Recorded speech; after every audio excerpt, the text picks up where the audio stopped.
Hi, this is Chris Bentson, and it's time for another reSource Minute. Today we want to look at mid-year orthodontic update. How are we doing halfway through 25? In order to do that, I want to look at three key metrics: net production, net collections, and total starts. And this number's for Gaidge United States-based practices. And I think it's always good to look historically about kind of where we've been before we look at where we are, because it gives us great perspective.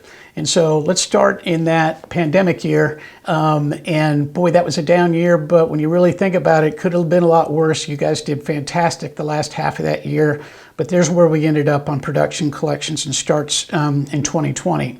2021 is a year that I'm not sure we'll ever see again. I call it the once in 100 year flood positive year, but up double digits in everything. And a lot of money swimming around, a lot of people working from home, adults were huge, and that was a great year. So what did we get in 22? Hard to beat that year, but we came off of those numbers a little bit. 22 was tough, kind of flat on collections because we were collecting what we produced in 21, but down pretty good in production and starts. Here comes 23, down a little bit, not as much as 22, kind of flat on production, flat on cash, but down in starts. Then last year, how did we do?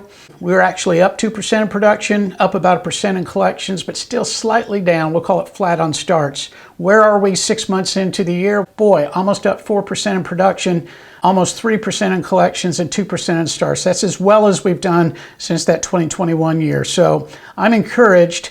Everybody wants to know, is this going to continue through the back half? Well, we're into the summer months, which are busy, and so I'm encouraged that we're going to have a strong summer, and then it's just going to be how do we finish out that last quarter of the year. Keep your foot on the gas, have fun. That's the reSource Minute we thought you'd want to know.